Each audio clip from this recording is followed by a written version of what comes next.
कुछ लोग एक स्त्री को यीशु के पास लाए और कहा, उन्होंने वह विचार किया है, प्राचीन शास्त्रों में लिखा है कि उसे पत्थर मारकर मार डालना चाहिए। तुम क्या सोचते हो? जीसस एक नदी के किनारे बैठे थे। वहां सोच में पड़ गया होगा।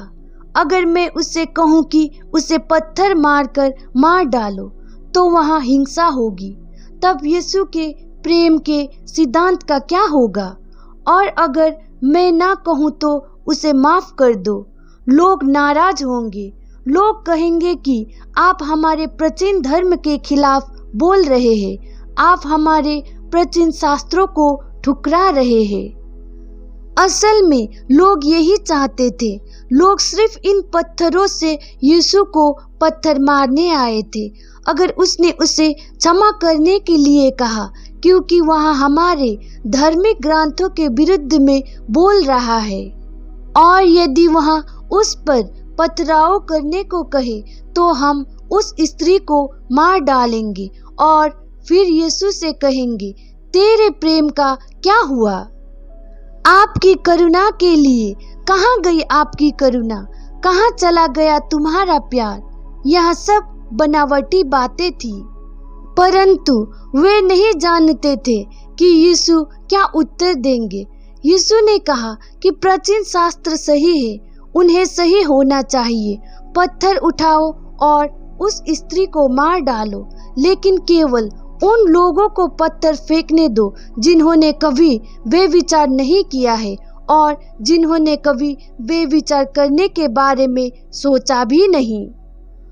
और वे 5 जो ग्रामीणों के सामने खड़े थे, शायद सभी महापौर और नगर पालिका समिति के सदस्य रहे होंगे, जल्दी से भीड़ में पीछे हट गए। मुसीबत कौन चाहता है? पूरा गांव जानता था। सबकी शरारतें पता चल रही थी, और यदि उन्होंने वे विचार ना किया होता तो निश्चय ही उनके बारे में सोचा होता।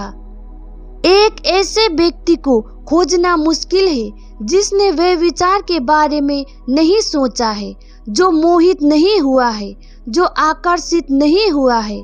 सब चुपचाप वापस चले गए। धीरे धीरे जो लोग हाथ में पत्थर लेके आए थे, उन्होंने पत्थरों को वहीं गिरा दिया जहां वे खड़े थे, और धीरे धीरे लोग गायब होने लगे। शाम ढल रही थी, सूरज ढल रहा था। जैसे ही सूरज ढल गया और अंधेरा होने लगा, लोग वहां से भाग निकले। महिला अकेली रह गई। उस स्त्री ने यीशु के चरणों में अपना सिर रखा और कहा, जो भी दंड तुम चाहो मुझे दे दो।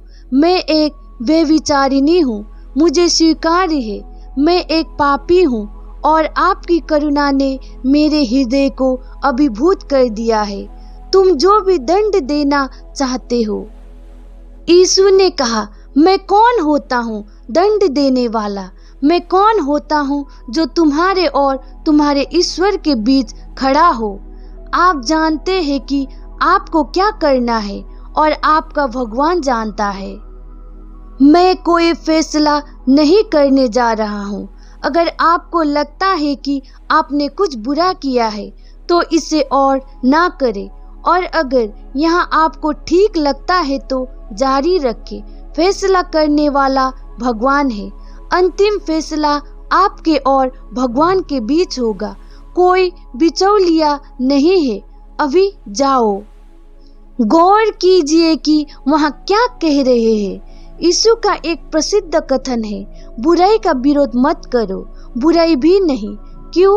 अगर भगवान ऐसा होने दे रहे हैं तो कोई ना कोई कारण जरूर होगा। भीतर जागो, भीतर जियो, लेकिन जीवन का सच्चा सूत्र आप में ही उभरता है।